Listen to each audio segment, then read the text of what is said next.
we have to see development and historical background of law of trust in India. If you newcomer on this channel, please subscribe it and share to your friends. आज हम पढ़ेंगे development and historical background of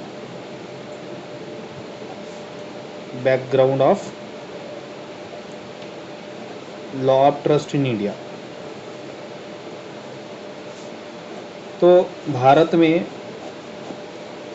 इसकी development कैसी हो गई, जो law of trust है इसकी डेवलपमेंट भारत में कैसी हो गई, इसके बारे में हमको क्या करना है, आज अभी यहाँ पे पढ़ना है। तो सबसे पहले पढ़ेंगे एंशियंट एंड हिंदू बैकग्राउंड।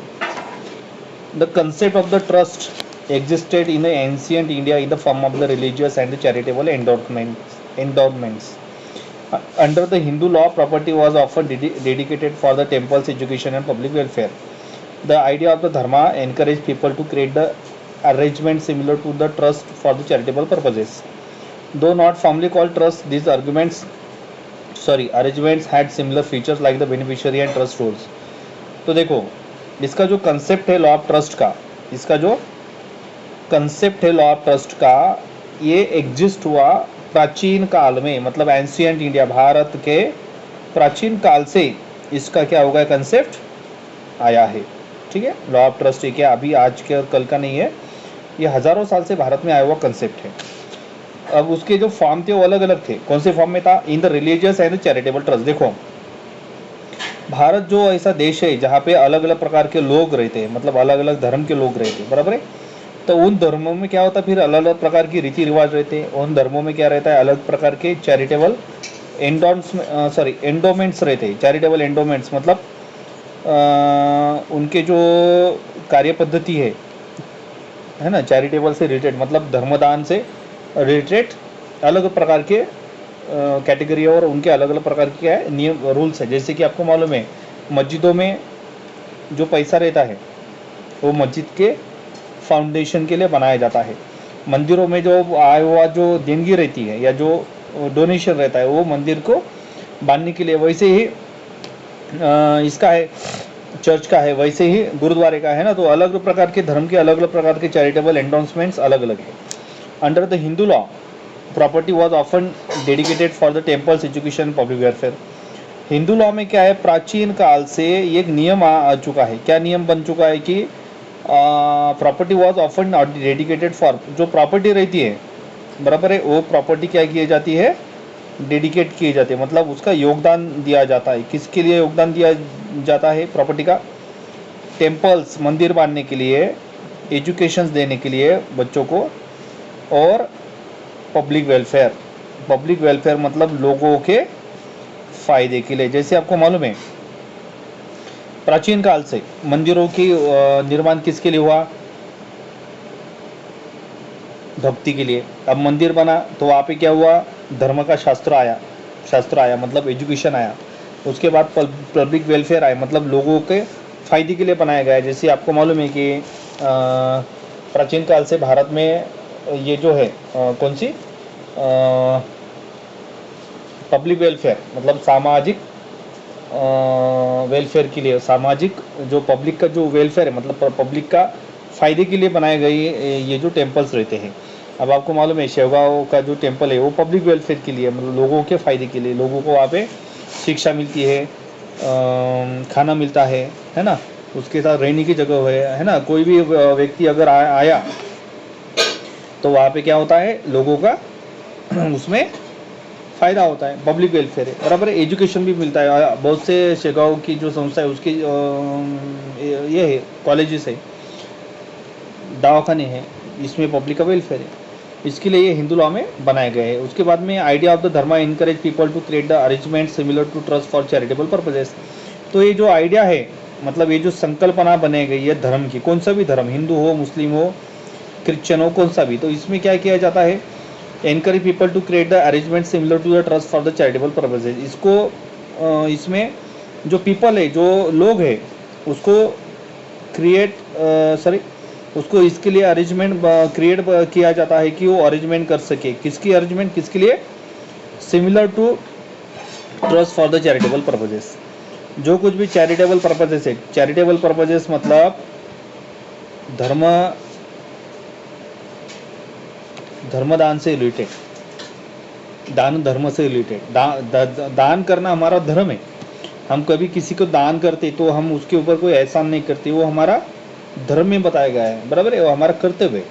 तो ऐसा जो कर्तव्य है इसके लिए क्या किया जाता है, धर्म में एनकरेज किया जाता है, बढ़ावा दिया जाता है। जैसे अभी आपको मालूम है, हजारों साल पहले राजा महाराजा रहते थे तो उनके वहाँ पे पंडित रहते थे, पंडित है ना, ब्राह्मण ज़्यादातर पंडित रहते, तो वो क्या करती थी, फिर राजा को बताते थे कि भाई तो आप ऐसा धर्मदान करो, है ना, गोरक्ष जो गो माता है उनको खाना खिलाओ, या जो पंडित है उनको भोजन दान करो। तो ऐसा, और जो ये है जो पब्लिक है, पब्लिक मतलब जो जनता, उसको रैयत बोलेंगे, उसको क्या करो आप, खुले हाथ से दान कर दो। तो ये प्राचीन काल से हमारे इंडिया में बताया गया है, बराबर है।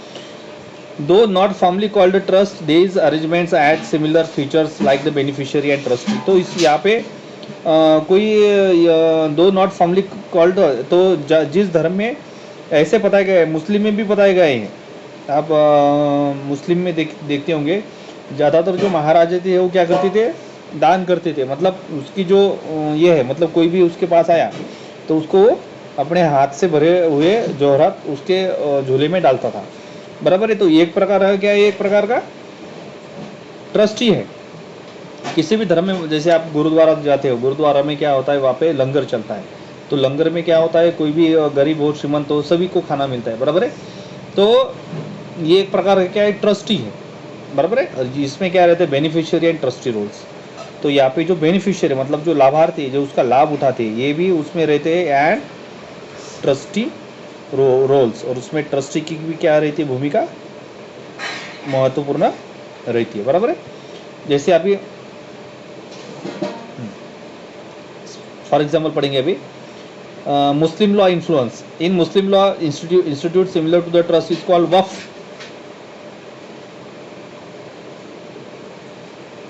मुस्लिम लॉ इन्फ्लुएंस, आपने वक्फ सीखा, मुस्लिम लॉ में आपने वक्फ सीखा। तो वक्फ मतलब क्या होता है, वसीयत, बराबर विवेक सर, वक्फ मीन वसीयत, वसीयत नहीं बोलेंगे उसको। In Muslim law the institute similar to trust is called waqf. Muslim में एक प्रकार का इंस्टीट्यूट रहता है, मतलब बोर्ड रहता है, बोर्ड, वक्फ बोर्ड, हाँ। तो वक्फ में क्या बोलते हैं हिंदी में, ये हिंदी शब्द ही है। हाँ, तो उसका मीनिंग क्या होगा इन इंग्लिश और इन मराठी। इंस्टीट्यूट, धर्मदा इंस्टीट्यूट है वो जो मुस्लिम के लिए काम करती है। हाँ, वेरी गुड। ऐसा ही धर्मदान इंस्टीट्यूट रहता है जो लोगों के धर्म के लिए, उनका धर्म का बढ़ावा करने के लिए, धर्म का प्रचार हो प्रसार हो, है ना, अब आगे वाले आने वाले बच्चे के लिए वो पढ़ाते हैं, उसको बोलते हैं वक्फ। तो ये मुस्लिम लॉ में वक्फ क्या एक प्रकार का ट्रस्ट है जहाँ पे धर्म से रिलेटेड, जहाँ पे धर्म से रिलेटेड हुए बातें सिखाई जाती है। अब waqf, yes, switch off your mic Vivek sir please, switch off your mic Vivek sir please, हाँ। A waqf is permanent dedication of the property for the religious pious and the charitable purposes. तो ये वक्फ क्या है प्रकार का, परमानेंट डेडिकेशन है। वक्फ क्या एक प्रकार का परमानेंट डेडिकेशन है। परमानेंट मतलब कायम स्वरूपी का एक डेडिकेशन रहता है, हमारा एक दायित्व रहता है लोगों के प्रति। और यहाँ पे एक प्रॉपर्टी क्या दी जाती है, डेडिकेट की जाती है, मतलब प्रॉपर्टी दान की जाती है। जैसे हिंदू धर्म में प्रॉपर्टी मंदिर के लिए बनाई जाती है, आश्रम जो रहता है उनके लिए दान दी जाती है, उसी प्रकार से ये वक्फ में भी क्या किया जाता है, प्रॉपर्टी डोनेट की जाती है। अब ये डोनेट की हुई प्रॉपर्टी किसके लिए यूज़ किए जाते हैं, फॉर द रिलीजियस, पायस और चैरिटेबल पर्पज, मतलब रिलीजियस धार्मिक विधि के लिए, पायस के लिए एंड चैरिटेबल पर्पस, जो हम जो दान धर्म करते हैं, पुण्य मिलता है दान धर्म से, है ना, तो उसके लिए ये मुस्लिम लॉ में भी वक्फ बनाया गया है। It introduce farmer sorry it introduce formal recognition of property management for the beneficiary. तो यहाँ पे क्या किया जाता है, फॉर्मल रिकॉग्निशन किया जाता है प्रॉपर्टी का, किसके लिए, मैनेजमेंट फॉर बेनिफिशियरी।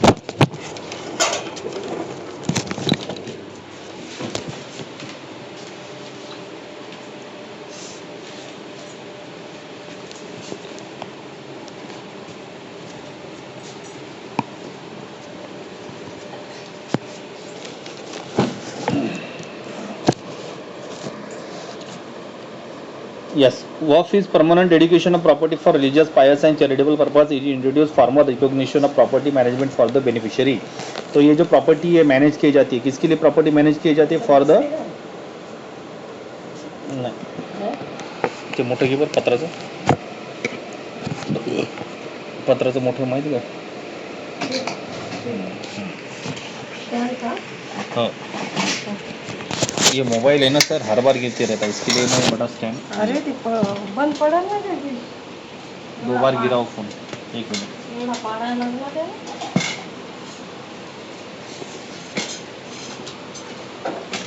इसके लिए मैंने बड़ा बड़ा स्टैंड खरीदा, गिरता नहीं वो. 1 minute.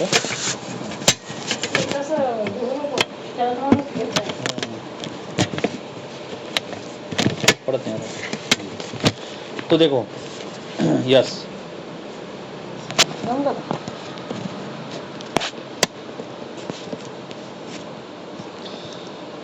yes. A WAF is a permanent dedication of property for the religious, pious and charitable. It introduce formal recognition of property management for beneficiary. तो ये यहाँ पे जो फ़ायदा रहता है ये किसका रहता है? बेनिफिशियरीज का. मतलब लोगों के फ़ायदे के लिए क्या किया जाता है? वो बनाया जाता है.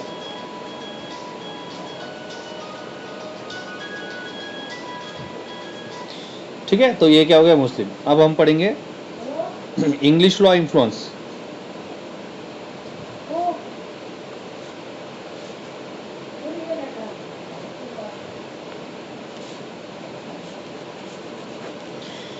इंग्लिश लॉ मतलब भारत में ब्रिटिशों के का भी क्या हुआ है? इन्फ्लुएंस, प्रभाव पड़ा है.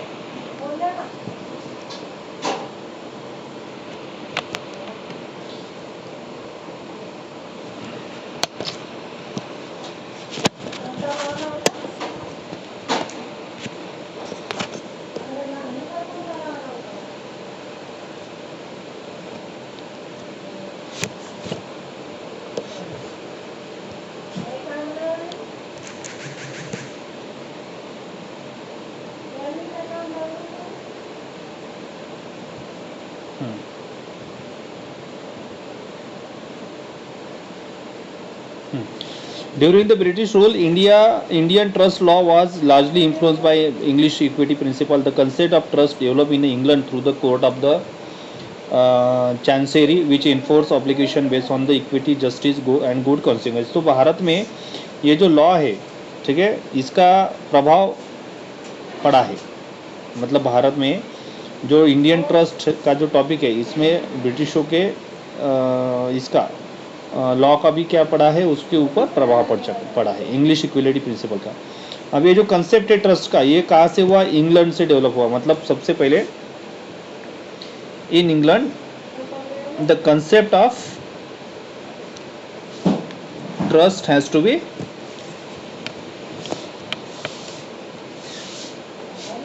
डेवलप.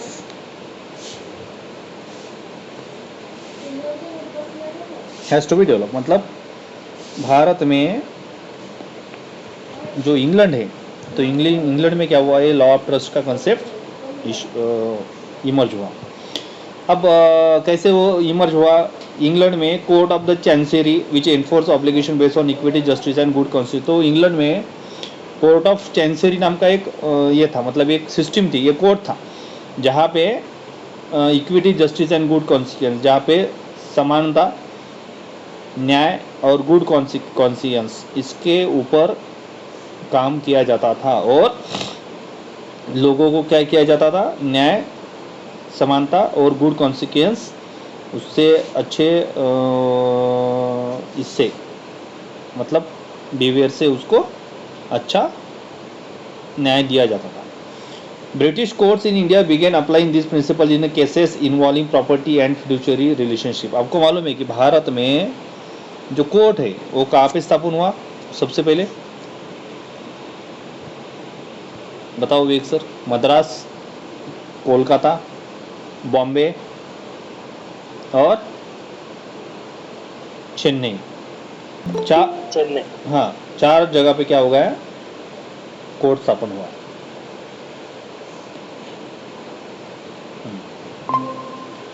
गुड इवनिंग संतोष मैम. हाँ, तो आप देखते होंगे कि भारत में सबसे पहले कोड की स्थापना कहाँ हुई? मद्रास में हुई, कलकत्ता में हुई, बॉम्बे में हुई और फिर चेन्नई में हुई। तो फिर ये सभी मिला के कोर्ट्स क्या हो गए? एक जगह हो गए। सभी जो कोर्ट्स उससे ऊपर उसके ऊपर भी जो कोर्ट हुआ वो कहाँ हुआ? दिल्ली में हुआ। फिर उसका कोर्ट हाई कोर्ट बॉम्बे में हुआ। अभी हाई कोर्ट बॉम्बे के औरंगाबाद सॉरी नागपुर में हुआ है ना, और नागपुर का औरंगाबाद, मतलब ऐसे उसके क्या हुआ? डिवीजन हुआ, राइट। तो ये हो गया यहाँ पे। अभी हम पढ़ेंगे कोडिफिकेशन। इंडियन ट्रस्ट एक्ट का एक कोडिफाइड एक्ट बना। जैसे अब ये कोडिफिकेशन क्यों बना? टाइम सेव करने के लिए।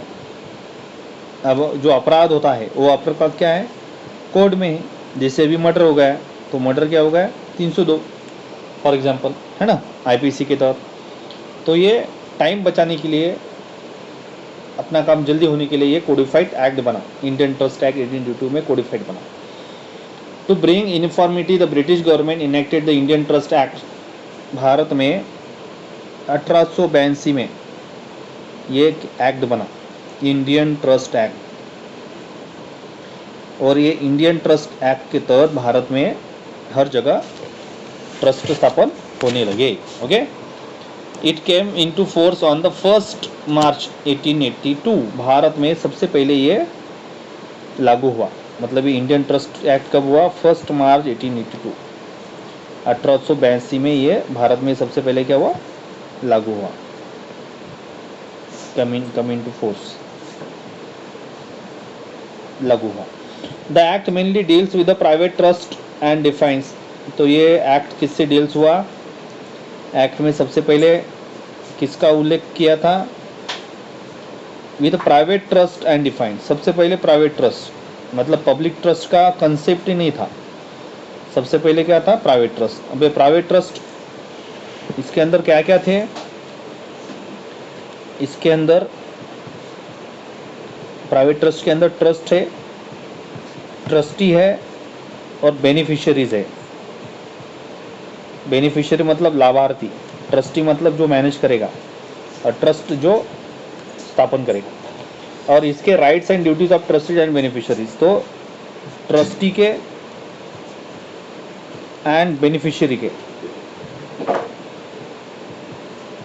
ट्रस्टी एंड बेनिफिशियरी की क्या बताए यहाँ पे? राइट्स बताए हैं, अधिकार क्या है, एंड ड्यूटीज, कर्तव्य क्या है और क्या अधिकार है बेनिफिशियरी के, यहाँ पे बताया गया, right. It apply to private and personal trust, not public और religious. It applies to private and personal trust, not public और। तो 1882 में जब ये इंडियन ट्रस्ट एक्ट बना, 1882 में जब ये इंडियन ट्रस्ट एक्ट बना, तो इसमें सबसे पहले प्राधान्य जो था वो प्राइवेट ट्रस्ट को था। मतलब इंडिविजुअल ट्रस्ट, कोई भी एक व्यक्ति ट्रस्ट स्थापन कर सकती है, कोई भी एक व्यक्ति, बराबर है, इंडिविजुअल। तो ये प्राइवेट मतलब फैमिली के लिए या इंडिविजुअल, इस दोनों के लिए ये था, पब्लिक के लिए नहीं था। फिर उसके बाद क्या होगा? फिर पब्लिक के लिए बना, बराबर। अब पोस्ट इंडिपेंडेंट डेवलपमेंट। पोस्ट मतलब के बाद, इंडिपेंडेंस, भारत स्वतंत्र होने के बाद क्या कंसेप्ट आया वो यहाँ पे अभी हमको सीखना है। भारत इंडिपेंडेंट होने के बाद क्या कंसेप्ट आया? Post independence development. After independent trust continue with the same act but starts enacted laws for the public and charitable trust. तो भारत को स्वतंत्र मिलने के बाद trust law continue with the same act. Trust law जो था, trust law ये continue हुआ, मतलब वैसे के वैसे वो आगे बढ़ा, ठीक है, सेम एक्ट के तहत। एक्ट कैसा था? सेम एक्ट, एक ही एक्ट था, उसके तहत क्या हुआ? वो आगे बढ़ा। But states enacted laws for public and charitable. लेकिन इसमें states act enacted laws for public और चैरिटेबल, लेकिन इसमें एक लॉज जो था वो स्टेट्स हुआ, मतलब वो लॉ क्या हुआ यहाँ पे? निर्मित हुआ। किसके लिए? पब्लिक और एंड चैरिटेबल, मतलब लोगों के लिए, एंड चैरिटेबल मतलब जो धर्मदाय ट्रस्ट है, जो धर्म के नाम पर काम करते हैं, उनके लिए ये एक्ट यहाँ पे बना, ठीक है। Example, Bombay public trust act 1950 regulates public trust in India. Courts in India have further developed trust law through the judicial interpretation. तो बॉम्बे ट्रस्ट एक्ट 1950 बना, right. Bombay trust act, write करो, Bombay trust act 1950। Indian trust act 1882, इसका conversion हुआ Bombay trust act in 1950, और ये regulates public trust in India. और ये भारत में क्या हुआ, रेगुलेट पब्लिक ट्रस्ट, मतलब भारत में ये रेगुलेट हुआ इन महाराष्ट्र। महाराष्ट्र में क्या हुआ, ये रेगुलेट हुआ। Courts in India have further develop trust law through the judicial interpretation. तो भारत में ये लागू हुआ। उसके बाद courts in India have further develop trust law through the judicial interpretation. तो भारत में ये एक्ट फर्दर डेवलप हुआ और फिर इसका रूपांतर क्या हुआ, जुडिशियल इंटरप्रिटेशन, मतलब जुडिशियल इंटरप्रिटेशन, जो न्यायिक इंटरप्रिटेशन है, मतलब न्यायिक, जुडिशियल मतलब न्यायिक, कोर्ट के ऊपर, जुडिशियल इंटरप्रिटेशन भारतीय कायदे के ऊपर, फिर क्या हुआ, इसका जुडिशियल इंटरप्रिटेशन हुआ, ठीक है। तो ये इस प्रकार से पोस्ट इंडिपेंडेंट डेवलपमेंट, मतलब भारत को स्वतंत्र मिलने के बाद इंडियन ट्रस्ट का एक्ट का क्या रूपांतर हुआ, पब्लिक एंड चैरिटेबल ट्रस्ट कैसे बने, और इंडियन ट्रस्ट एक्ट 1950 कैसे बना, ये हमने सीखा। प्रेजेंट पोजीशन, अभी की पोजीशन क्या है। Today trust law in India blend of traditional concept and modern statutory law. तो भारत में टुडे, अभी क्या हुआ, प्रेजेंट कंडीशन, अभी जो वर्तमान काल की जो कंडीशन है इंडियन ट्रस्ट एक्ट की, वो कैसी है, वो यहाँ पे अभी हमको सीखना है। भारत में जो प्राथमिक प्रेजेंट कंडीशन बनी वो क्या है, देखो। Indian trust law in India is blend of the traditional concept and modern statute. तो ये ब्लेंड हुआ, ये क्या हुआ, ब्लेंड हुआ of traditional concept, traditional concept में ये ब्लेंड हुआ, एंड मॉडर्न स्टैट्यूटरी लॉ, और आधुनिक जो थे, आधुनिक लॉ, इसमें क्या हुआ, वो परावर्तित हुआ।